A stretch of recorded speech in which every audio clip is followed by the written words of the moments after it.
Hello, this is the Provoked Prawn, and in this video I'm going to show you how to build a PC in the Hyte Y40. And this is one particular setup that you can obviously do with Hyte products, and I'm using the Hyte Thicc Q60 radiator, some Hyte fans, and a number of other things that I'll leave the specs of in the description down below. I'm also going to do a separate video to review this case with a different setup where I actually used some infinity mirror fans and a 360mm radiator, so I'll show some variation there as well. So it gives you a couple of different options on what you can do with it, because there are some possibilities in this build. However, I will note one thing is that you can only vertically mount your GPU, which is worth noting. But in this video, I want to show you the installation process for everything, the steps to be aware of, and the things you need to know about this case when building in it, and show you some of the setup logic, the wiring, and more, as well as going into the things like how to remove the panels. For example, the side glass panel pulls out pretty easily, and then you need to remove the foam on the inside. Then obviously the top comes off by just tugging it away, and you'll notice there are some mesh panelings in there for dust ingress, so you can keep dust at bay. And there's also some interesting highlights here with a gap at the rear of the case on top as well, which should help with some passive airflow. Take off that rear panel and you'll find again there's some mesh there that you'll probably need to clean over time to keep that dust out and to keep it running nicely. At the rear, I found a lack of cable channeling, but there are a number of loops that you can use for cable tidying, and that's one of the things we're going to do quite heavily later on in this video, to talk about how to wire the case so that you can shut that back door nicely and keep things nice and tidy. At the front, you'll see the vertical GPU mount is installed as standard. I'm actually going to remove that to make the build process a little easier, and I'd recommend doing the same. I'm also going to remove that front glass panel as well, which you don't have to do, but I will show you how. You'll see the rear fan pre-installed. There's also a fan at the bottom of the case as well. So this rear fan is actually set to exhaust, with the fan blades facing inwards, therefore pulling warm air out of the case and exhausting it out of the rear. The other installed fan is at the bottom, and that's set to intake. You will then see that we have the vertical GPU mount here, which will get in the way when building, and so it's much easier just to remove that. To remove the glass front panel, if you want to do this for a bit easier access while building, there are multiple screws along the side and on the top of the case and on the other side as well, so it is a bit of a faff to do. So you can see me removing those in sequence, and it does tell you how to do this in the instruction manual, but there's basically a couple of screws in each of these different positions holding that glass panel in place, which is obviously good because you don't want it to fall out. But if you're going to take it out so that you can get easier access to things while building, then you do need to remove those screws, and also take care not to lose them because they are quite small. Now, I actually did this the first time I built it, and I would suggest it does make life a little bit easier when you're trying to access that side panel. If you want to install fans or a radiator on there, for example, then this out of the way is much, much easier. But you will see it has some clips on the top and bottom that hold it in place in the case. At the bottom of the case, you'll also find the accessories tray, and the other fan that I mentioned, which is set to intake, is face down, so it's going to be pulling cold air from below.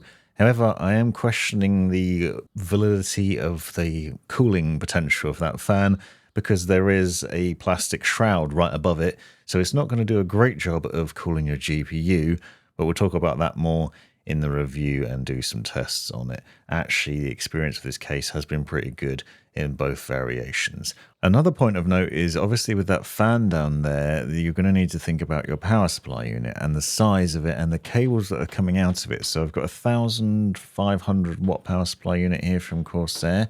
That is mounted in here in this position, and you can see that's quite a long one, and the cables from it then jut out into the case and potentially could block the fan or get caught up in the blades and cause problems, which shows how important it's going to be to cable tidy, but also to consider just the size of your power supply. As you can see, it's quite roomy. The fact that it will fit such a large power supply in there is really good, but you do have that fan then as a potential issue. Now, you could take it out, but then you're reducing the amount of potential intake fans into the build. We then have multiple front panel cables, which include that single fan connection, USB-C, USB-A, 3.5mm HD audio, and the front panel for the power button as well. I'll show you how to wire those in later on. And then you can see the case stripped down. Quick note, by the way, if you do take that front glass panel out, take care when maneuvering the case. I recommend not putting pressure on the top panel or indeed lifting it by the top panel because you might cause that to bend. That glass is actually helping with the structure of the case and holding it in place. If you manhandle this too much when it's like this, it could cause issues. At the rear, you'll see that we have notes for the graphics cards and expansion slots. Very strange design here in that you're stuck with a vertical GPU mount. You can't do a standard horizontal mounting, but at least you do get the GPU bracket pre-installed and included here.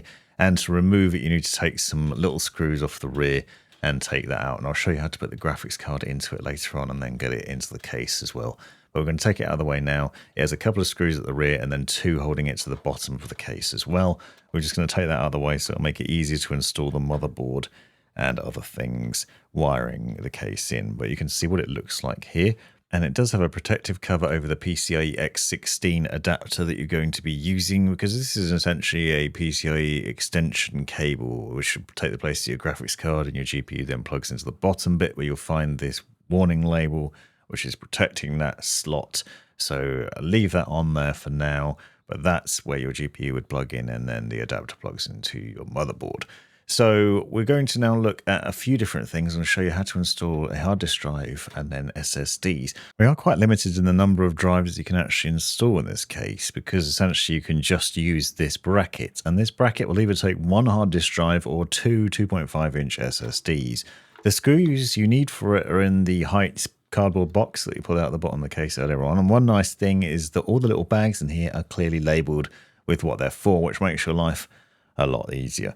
You get a handful of cable ties, as well as the various screws for your hard disk drives, power supply unit, and motherboard and SSD, the screws for which are interchangeable. If you're going to use a 3.5-inch hard disk drive, then it mounts directly to this bracket using those screws, which are in the bag marked 5 pieces for HDDs. You just need to line up the screw holes with your hard disk drive and then use those screws. It's worth noting that there's no anti-vibration mountings here though, so there may well be some noise from the drive going through to the case, so that might not be ideal. If you're planning on using this, you might experience some of the noise from the platters spinning going through into your PC, which is not great. Usually you'd see some rubber anti-vibration mounts or something, but there's nothing included with this case like that. So SSDs or NVMEs might be a better choice for your build. But you can see you can just install one drive onto that, and then that mounts back where we took it off earlier on. It's good in that the way it's angled means it's pretty easy to plug the power cables in and the data cable that would run through to the motherboard, but you can see that basically takes up quite a lot of space there. In an alternative build, I actually put the Razer Chroma RGB controller on this, and you could use other fan controllers there as well as an alternative, or use SSDs. So two 2.5-inch SSDs, like these crucial drives, will mount to this bracket and then install in much the same way, except you use the smaller screws which are marked for SSDs and the motherboard. So those ones are the same sort of logic, and then they screw in at the rear. The advantage here is SSDs have no moving parts, so it doesn't matter about the lack of anti-vibration mounts, because they will be completely quiet and you can just install them really easily. I've sped up the process. Obviously you need to use 4 screws per SSD, and then the bracket installs there. Pay attention to the way they're mounted, because that's how the cables will need to run to the power supply and to your motherboard. Now for the power supply, we're using the Corsair RMX 1000X shift power supply. And I actually think this will be beneficial in line with that fan that I was talking about earlier on, because the cables are actually coming out the side of it rather than the rear, meaning the cables won't point towards the fans. So this is probably preferable than your standard power supply unit. You can see this is a modular power supply with all the ports clearly labeled, but I'm going to show you where to plug things in, what cables you need for what, and how to connect them up, and then how to tidy the cables. The other advantage of this is, as you can see, the cables are quite thin. Cables that come with this power supply are quite tiny in their design, so they've got nice thin Type 5 cables rather than big chunky ones that are going to take up a lot of space at the rear. You also only have to use the cables that you're going to be using in your build, so you can see we've got a lot of cables here, but you don't actually have to plug them all in if you're not going to be using them. So I'm going to show you the ones that you will need to plug in, and then you can minimize the rest. and make things nice and neat in your build. So the ports are clearly labeled in here. We've got motherboard, CPU, SATA, and PATA. I'm going to start with the motherboard power cables, kicking off with the 24-pin motherboard cable, and this plugs in on the right-hand side of your motherboard and has two power cables that connect to the power supply end. Note that the Type 5 cables are smaller on one end than on the other, so you can't plug these in the wrong way around. But you will notice that it's split into two parts. You have one longer part that plugs in on the far left here, and then the other part just next to that below. And all the cables are important to plug in so that they fully seat and clip into the power supply unit. With the 24-pin power cable, you need to make sure especially that it's pushed all the way in. If it doesn't clip in properly, then you will find that your PC doesn't power on. I'm showing you how to plug these cables in here outside of the build so that you can see the process for doing so. Obviously, you wouldn't plug your power supply into your motherboard until it's actually in the case, but this is how you would do it. The CPU power cables, two of those, clearly marked CPU on one end. The Type 5 end plugs into the PCIe/CPU connectors on the power supply, and then the other ends plug into your motherboard at the top left. Now, this is going to vary from motherboard to motherboard. Sometimes you'll only have one power connector that you need. Sometimes it's two. Sometimes it's one 8-pin and one 6-pin. You can see the top left here, we've got two 8-pins on this Strix motherboard, but yours might be slightly different. And note that these cables can be split apart, so you can actually pull them apart. So you might find you have to plug one connector in with 8 pins, and the other one you have to split it in half and plug one 4-pin in instead. So it might be slightly different from motherboard to motherboard. For just demonstrate that you can easily do that with these cables, just split them. Alternatively, they both plug in here on the top left, and there's a clip on one side that hooks over the power connector on the motherboard, so they clearly click into place. Next up, the SSDs and hard disk drives. These are done with the SATA cables, which you have loads of, and you'll notice that these cables are daisy chainable, so you've got the Type 5 connector on one end, and then you've got multiple flat connectors on the other. This will mean that you can plug in multiple drives into one power cable, and because we don't have space for many drives in this build, that means we only need one cable essentially. So you can plug your SSD into this, or your hard disk drive, or two SSDs, or an SSD and maybe a fan controller depending on what you're doing with your build, or an RGB controller. So you can plug it in like that. Now this is an L-shaped connector. There's an L shape on the inside of the cable, so you can only plug it in one way. So watch out for that, because it's easy to get that wrong and try and force it in and then have issues. But you can see if you just look at the connector on the drive and on the cable, you should be able to slot that in quite easily. And you can just daisy chain things up like that nice and easily and plug them in. Again, I'm showing you this clearly outside the build so you can see it nice and easily, but I'll show you where to plug it in the build final when we get there. Now, there's then a data cable which came with your motherboard, which then connects on the right-hand side here from one end, and then the other end plugs into the drive, and you do that for every drive that you're using, in this case an SSD and a hard disk drive, although as I've shown you, you can only use one hard disk drive or two SSDs, but you'd connect those up like that, and then those drives have got both power and data transfer to the motherboard with ease. Next, I'm using a 40 series graphics card, but this power supply unit does come with cables for other GPUs as well, so AMD, Intel, and older NVIDIA graphics cards. It has the standard 8-pin power cables on it, and you've got several of them, so you shouldn't have a problem there. We're also going to use one of those for the Hyte cooler as well, but this PSU also has the 12-volt high power cable. This is a cable specifically for the 40 series and beyond graphics cards, which essentially has one connector on one end and then the two 8-pin PCIe power cables on the other. This means that your 40 series card can get the juice it needs, but you don't have to use those horrible adapters that you get with some of the graphics cards. So you can see we've got the two cables that plug into the PCIe/CPU power ports on the power supply unit, and then the other end plugs into your graphics card once it's installed, and it slots in. And make sure you push that all the way in. Take care with this, because obviously some people have had problems with theirs melting because they didn't properly seat that cable in. So now we've worked out what cables we're going to be using on the power supply and in our build. We're just going to make sure they're all installed beforehand. Plug all your cables in. If you're using another power supply which isn't side mounted, this can be beneficial because it makes it much easier, because you won't then have to fiddle around inside the case trying to plug cables in afterwards. If you missed some, or if you made a mistake and you need to put extra cables in, it's much easier to do it beforehand. just so we've got the logic sorted out. And then that power supply mounts fan downwards into the case so that this can pull cold air from below. And you'll see here what I was talking about with the cables. They're now on the side instead of towards that fan, so they're mostly out of the way. We then use the 4 power supply unit screws that are either included with the case or with your power supply to secure the 4 corners of this to the case at the rear so it holds it in place.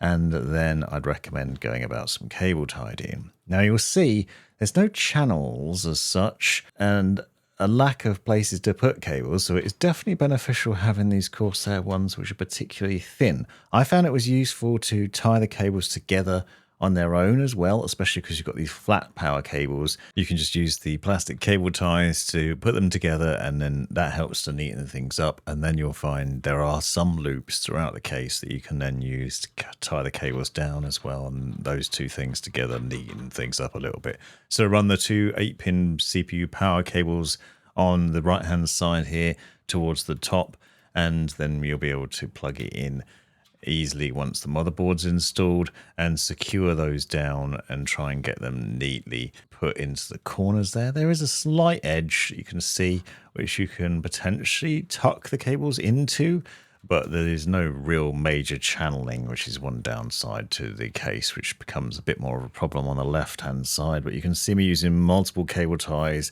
in various points around here to keep this nice and neat. It makes it easier to put the back on. It also just keeps things pretty tidy. Did the same thing with the 24-pin power cable. This one is a little bit thicker, but nowhere near as thick as some of the other ones you'll see in other power supplies.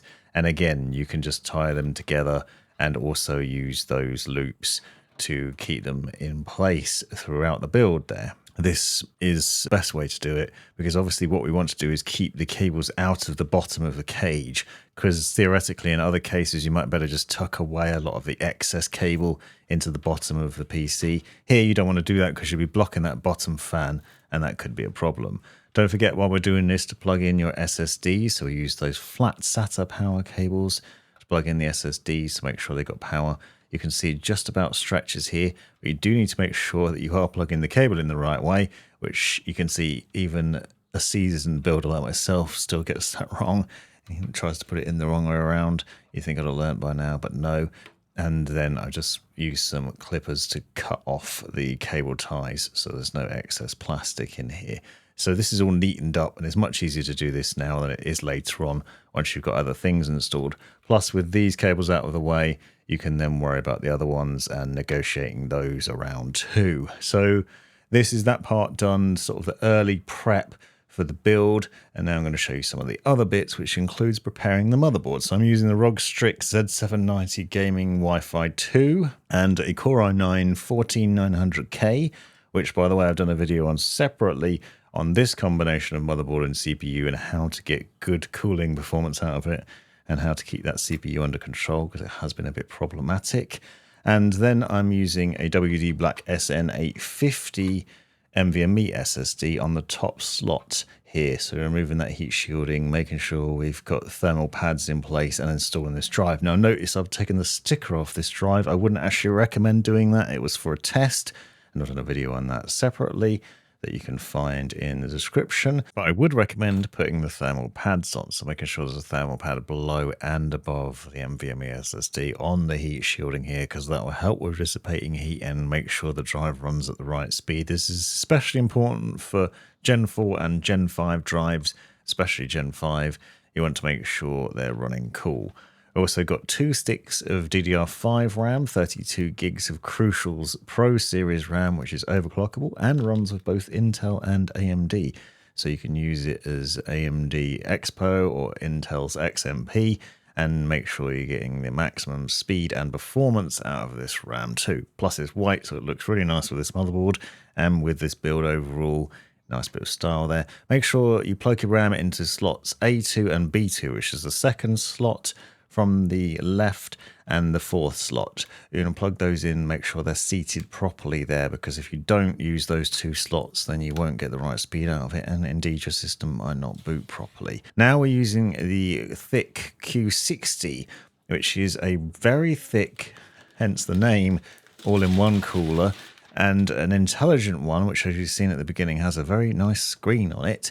And it also has some interesting cabling and logic to it. The thing that struck me immediately when I got it out of the box is the size of the radiator. It's very thick, really lives up to its name. So it's a 240mm radiator, but one that comes pre-installed with its own fans. But as you'll see, it's just very chunky, which is worth bearing in mind depending on the build you're doing. Obviously, in this case, it's going to fit nicely. But it is so massive, I was very surprised it would even fit in this case, to be honest. It is a 240mm radiator, and you do want to mount it on the side, and I'll show you why in a second. But I wanted to demonstrate quickly just how big it is, because I don't think it will come across well on the video. So as well as showing you alongside my squashy stress banana, you can also see it here next to a 360mm all-in-one cooler from Lee & Lee, and you'll see just the thickness difference here. Sure, the Lee & Lee cooler hasn't got fans on it, but even without that, you can see the radiator difference is massive. And this is going to be beneficial in this case because, as I've shown already, there's not a great deal of intake. Yet these fans are set to intake because you'll notice they're faced towards the radiator. And the other interesting point here is this cooler has two pumps in the radiator itself rather than in the CPU block, which it would normally be, which is here, and note that there's thermal paste pre-applied to this as well. But what this means for the installation is it has to be side mounted or front mounted, but you can't front mount in this case, rather than top mounted, because you don't want air bubbles to end up in the pumps, and because they're in the radiator, if you top mounted it, that could potentially happen over time. So we're going to side mount this radiator, and then you'll have the tubes running across, as you saw at the beginning, and then this screen, which you get various different readouts on. Now, I'm showing here the Intel installation process, obviously, but I'm going to do a full in-depth build guide on this cooler with AMD. So if you're using AMD instead, I'm using an AM5 setup. In that video, I'll show you that. So subscribe if you haven't already and you want to see that. But in the box, you'll find that you have this cable which connects to the radiator, so nothing actually comes out of the CPU block, which is nice because it makes things a little bit neater potentially, depending on how good you are at cable management. So you've got a plug which has two USB-C connections on it that plugs into the top of the rad, and then you have multiple other cables that you need to plug in elsewhere. So this plugs in here, and then you run the other cables, which you'll see includes a USB connection that goes to your motherboard, PCIe that goes to your power supply unit, and then CPU fan connection that plugs in on the motherboard as well. USB goes to the bottom middle, and that allows you to control the display with the Hyte software. We then have a PCIe power connection, which you need that traditional 8-pin PCIe power connector you usually use with a standard graphics card. So make sure you've got one of those cables plugged in, and then that plugs in to the connector from the radiator, and that ensures the fans and the pump both have power so that it can cool your system properly. And then you plug the other cable into the CPU fan header, and that's in the top right of the motherboard. You should see it labeled CPU fan, for example. You can see it here, the close-up look. Now, for the installation with an Intel setup with a 1700 socket motherboard, you have this back plate, which is clearly marked, and it says this side faces motherboard as well, so pay attention to that. You'll also notice that there are some sticky tapes on either side of this, which will help hold it in place. You need to make sure you move the standoffs out to the far corners, so all four corners, push those as far out as possible, and then put it onto the back of the motherboard. This is why we're doing this now, because it makes it much easier before you install the motherboard to install your brackets and standoff screws. It's easier to access, much easier to do, plus it's easier for you to see if I show it like this.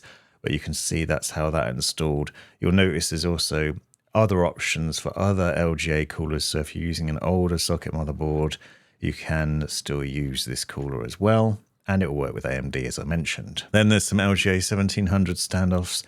One of the nice things about all of these Hyte products is the bags are clearly labeled, so you know which standoffs to use, which screws to use, and you can see these ones here. You screw the small end into the little standoff screws that come through from the other side from that bracket we just installed. So you're just attaching these in there, and then the CPU block will sit on top of this and secure to these standoffs. Now, as I noted, usually that has a bump in it, but in this case, it's just got the display and then obviously the tubes where the coolant flows through. So the motherboard installs on the standoffs. Now this is an ATX motherboard, and the standoffs in the case are already set up for ATX motherboards, so you don't have to do anything there.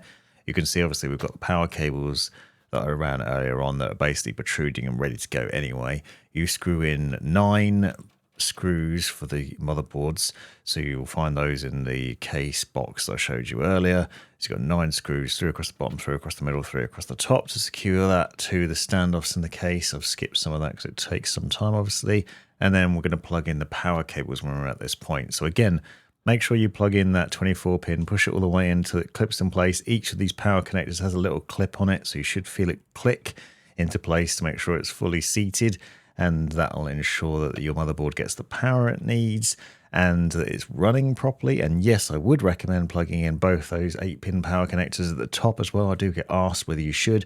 If they're there, you definitely should use them, especially if you're using a high-end CPU. And then we have those other cables I showed you earlier on. So the USB-A connector goes on the right-hand side of the motherboard. This is for the USB-A on the front of the case. Then there's USB-C, which plugs in next to it. Both of these cables can only be plugged in one way, so take care when doing it.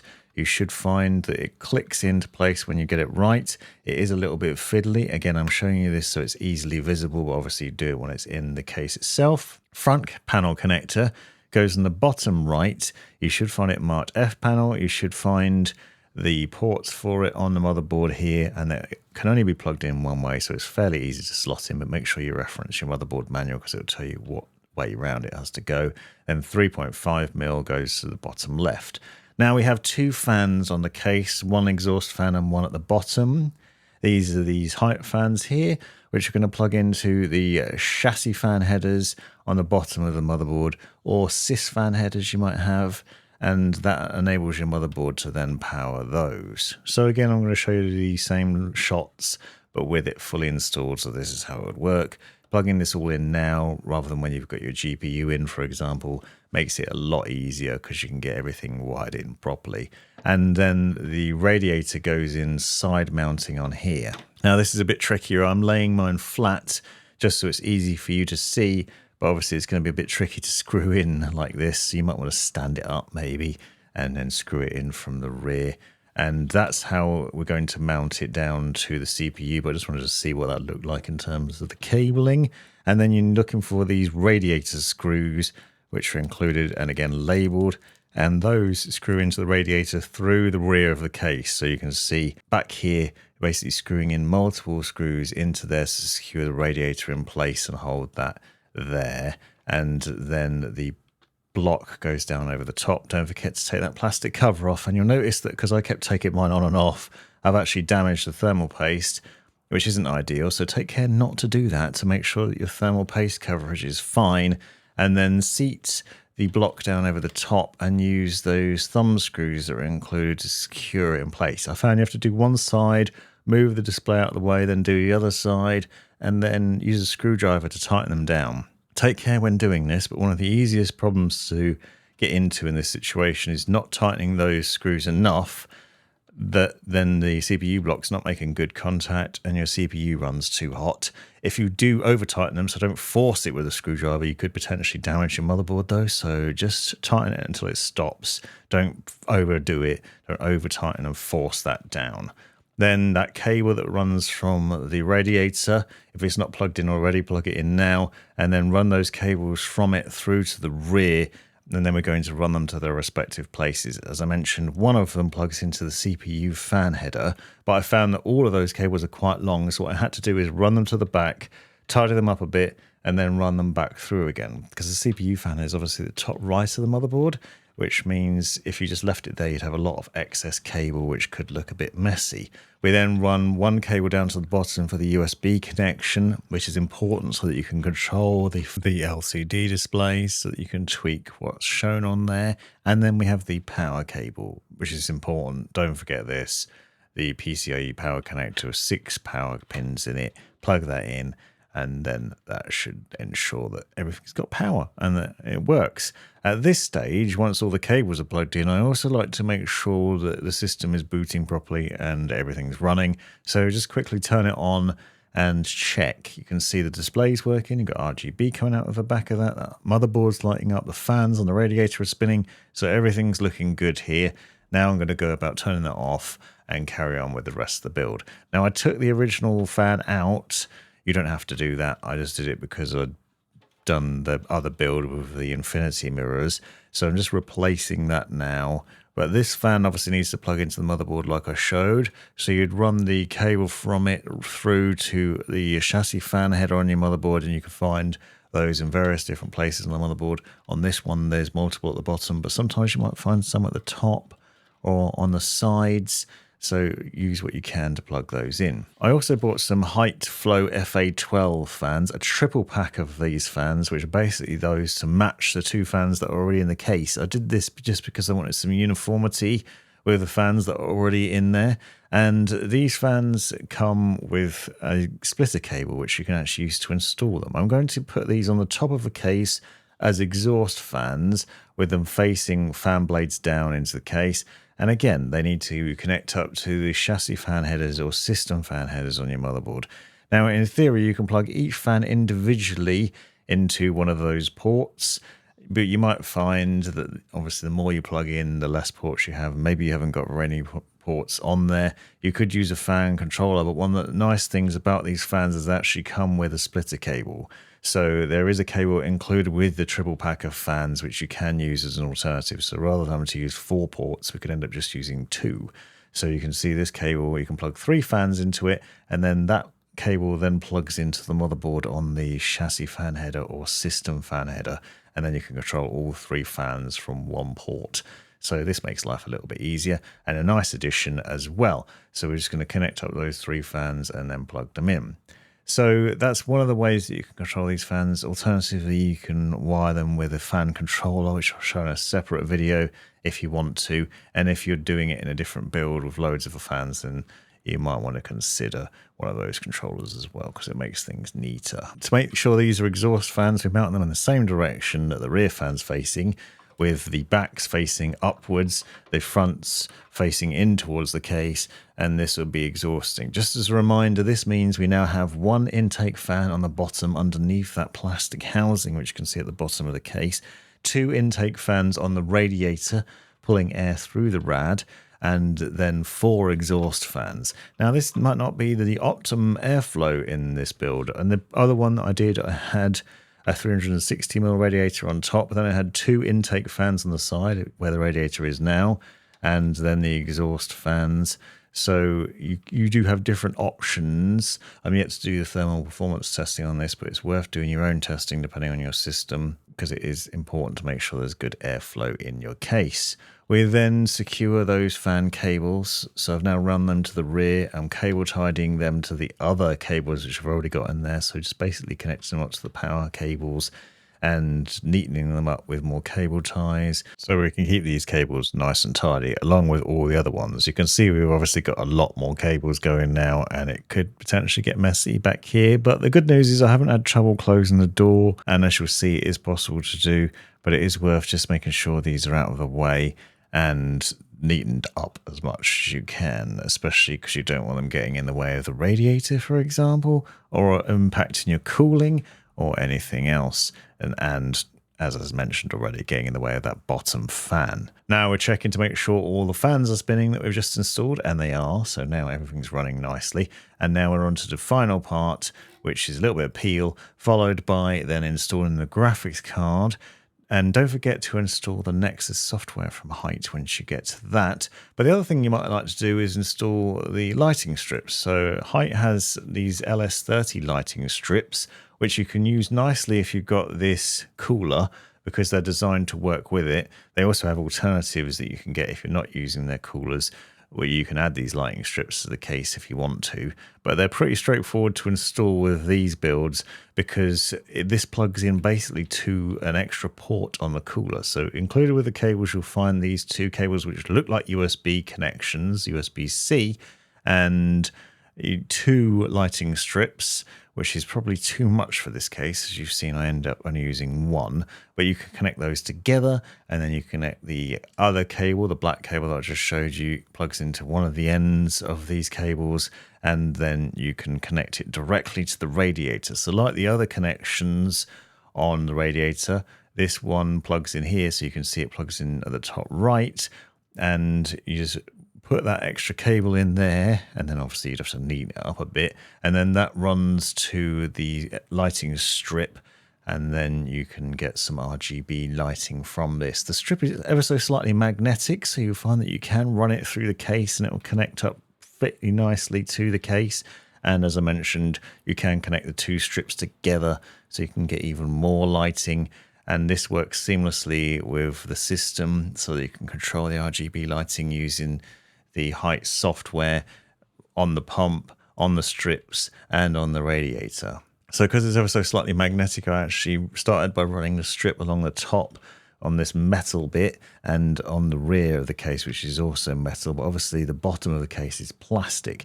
Inside the box for these strips comes some extra clips which you can use to secure it down to places in the case which might not be metal. So if you wanted to, you could theoretically also run these in other places as well, but you'll find these 3M stickered clips in here. They just hook over the lighting strips and then stick down to a point on there. I found the 3M stickers a bit difficult to get off, but these click into place over the strips and then just secure the strips down. And it's a fairly easy install, and obviously it's quite flexible because you have the option to mount it in multiple points in the case, whatever your preference is, or to not do it if you don't buy them. Maybe you don't want the RGB, because obviously we haven't got much RGB going on in the case really. The RGB is only on the display and on the motherboard. The fans aren't RGB, so we're adding in an additional RGB, but otherwise there isn't very much. So quite understated in some ways and not in others. Interesting optional extra, or not at all if you prefer, depending on your style. Maybe you're going for a bit more of a stealthy build. As you've seen, I've already done a very RGB centric build in this case already previously. So that black cable plugged into the radiator, and then you can see that lighting just powers on. Now for the vertical GPU mount, we're going to put it back. So it plugs into the top PCIe X16 slot on your motherboard. Slot that in as you would a graphics card normally, and then resecure it to the back of the case with a couple of screws that we took out earlier on. And we also need to secure it to the bottom of the case as well, as I showed taking those out earlier. So you made sure you've got those screws to hand to secure that back. And then your graphics card slots into it. Now obviously you have to take out the PCIe brackets from the left hand side of the case beforehand. Then you push that into the cable, and then you secure that down with the extra screws at the rear to make sure it's held nicely in place. And then you've got to run your 12-volt high power cable from the rear. There's a hole at the bottom of the case where you can run this through behind the GPU, so you can keep things looking quite nice and neat. And then that's everything set up, and this is the final product of how it could look if you follow this same sort of build logic that I have. Hopefully you found this useful insight into all the different things that you can do and things to know with the build. As I said, I'm going to do a separate review if you're curious about the differences between the 2 different setups that I've done in terms of the thermal performance and things that I've found. I generally think this has actually ended up being quite a nice looking build. The vertical GPU mount sits quite far enough back that the GPU is not right up against the glass.